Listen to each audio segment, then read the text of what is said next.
aujourd'hui, je me connecte pour vous donner un de mes secrets, une astuce que vous pouvez tous appliquer et que vous avez tous en vous. Que vous avez tous en vous. Et cette astuce, c'est votre âme d'enfant. Alors vous avez tous en vous cette petite âme d'enfant. Et cette âme d'enfant peut vous servir. Coucou Manu. Cette âme d'enfant peut vous servir pour vous aider avec vos enfants. Alors comment tout d'abord parce que vous pouvez vous mettre à leur place, mais c'est pas du tout le sujet de cette vidéo. Comment je me sers de mon âme d'enfant pour m'aider dans la gestion, que ce soit des crises, des situations difficiles ou même tout simplement du quotidien avec mon enfant, c'est grâce au jeu.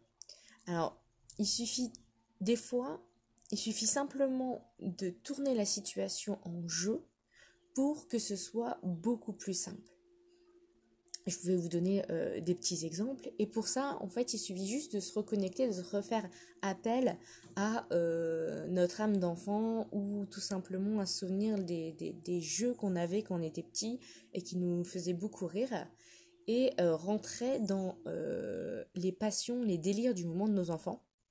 Donc mon fils, ça fait à peu près 1 an et demi qu'il est passionné de dinosaures. Donc c'est une grosse passion dinosaure.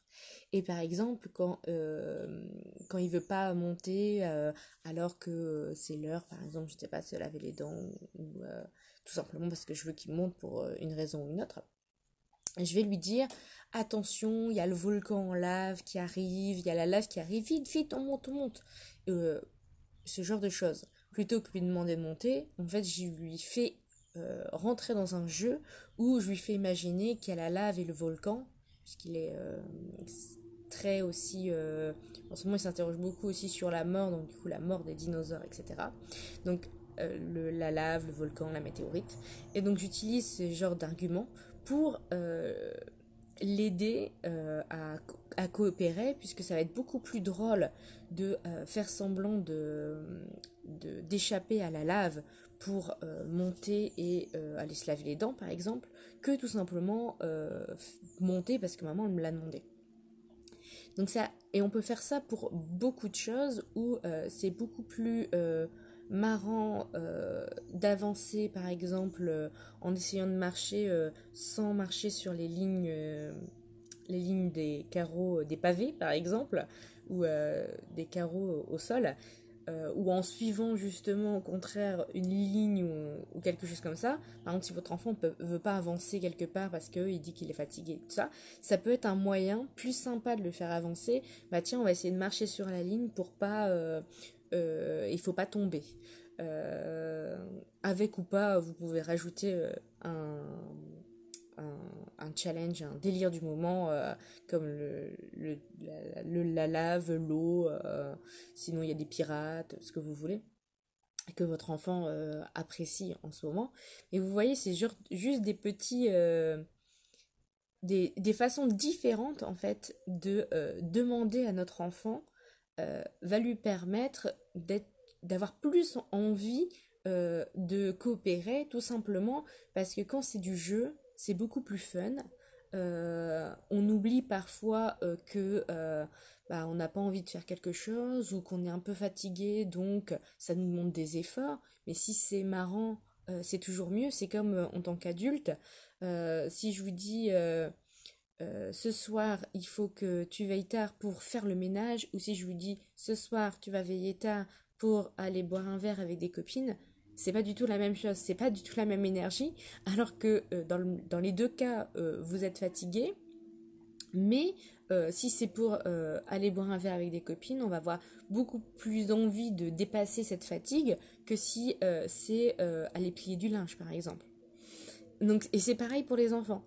En fait, si on leur dit que c'est pour échapper à un volcan en lave, ça va être plus marrant. Si on les fait sautiller plutôt que marcher, ça va être plus drôle. S'il y a un but, par exemple, arriver le premier, ce genre de choses, ou, euh, ou imaginez par exemple, ce que je fais aussi, ça arrive souvent, parce qu'il fait très très beau chez nous, quand il y a, quand il y a du vent, on parle au vent aussi, notamment suite à La Reine des Neiges 2 avec le pouvoir du vent. Donc on dit au courant d'air, tu peux pas arrêter de souffler parce que c'est pas forcément agréable pour l'enfant aussi de se prendre le vent et puis de devoir baisser la tête parce qu'il y a beaucoup de vent pour avancer. Donc on parle au vent, on dit à courant d'air de se calmer un petit peu, ce genre de choses. Et c'est beaucoup plus marrant en fait. C'est beaucoup plus marrant d'avancer quand on s'imagine comme dans la Reine des Neiges où il y a courant d'air qui passe avec ses feuilles. Et ben c'est un peu toujours rentrer dans leur imaginaire, rentrer dans leur monde. Ça nous permet de pouvoir les faire coopérer. Et ça, on a tous la possibilité de le faire parce qu'on connaît tous euh, les petites choses sur lesquelles nos enfants sont en train de bloquer pour le moment, puisqu'ils nous en parlent à peu près 10 000 fois par jour. Donc il suffit parfois de reformuler et de partir sur ça pour tout simplement que l'enfant soit beaucoup plus en joie de faire ce qu'on lui demande. En primaire, je faisais apprendre à Thomas ses poésies en chanson ou avec des accents différents. Mais voilà, en fait, si c'est plus drôle, c'est tellement plus sympa. Et apprendre en chanson, d'ailleurs, ça marche bien. Et pas que pour les poésies, hein, même des leçons en chanson, c'est toujours, ça peut très bien fonctionner. Et d'ailleurs, on voit que les enfants, tout ce qui est comptine et tout ça, apprennent très très bien. Et quand on va leur dire, bah, il faut apprendre un texte par cœur ou la frise numérique tout simplement, bah, en fait, ils vont pas vouloir. Par contre, si on leur dit, on joue à cache-cache et tu dois compter pendant qu'on joue, bizarrement, là, pour compter, il n'y a pas de problème pour jouer à cache-cache. Donc c'est un peu pareil. À chaque fois que ça peut être rébarbatif pour l'enfant, donc ça peut être pour parce que on a envie qu'il fasse quelque chose et lui non. Si on rend ça fun, si on rentre dans leur si on rentre dans leur délire, si on les fait participer peut-être que ça va prendre un peu plus de temps. Par exemple, si on veut marcher en suivant une ligne ou en sautillant ou sans marcher justement sur les lignes, ça va peut-être prendre un petit peu plus de temps pour avancer. Mais notre but, c'est que l'enfant, il avance et là, il n'a pas envie de le faire. Donc il faut garder l'objectif final. Lui, des fois, ça prend un tout petit peu plus de temps comme solution. Par contre, lutter avec l'enfant pendant 10 minutes pour finir par ou ne pas arriver à le faire coopérer ou le faire coopérer de force, et ben en fait, c'est beaucoup plus long.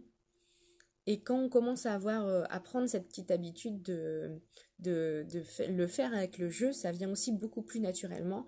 Et d'ailleurs, ma fille, quand elle veut faire quelque chose à son frère, à son petit frère, elle a compris en fait que je faisais ça. Et donc du coup, elle fait exactement les mêmes techniques. Ça me fait beaucoup rire quand je la vois essayer de persuader son frère en faisant exactement la même chose. Donc voilà pour cette petite astuce coopération des enfants. J'espère que ça va vous être utile. Dites-moi en commentaire si vous utilisez cette astuce, si vous allez l'utiliser.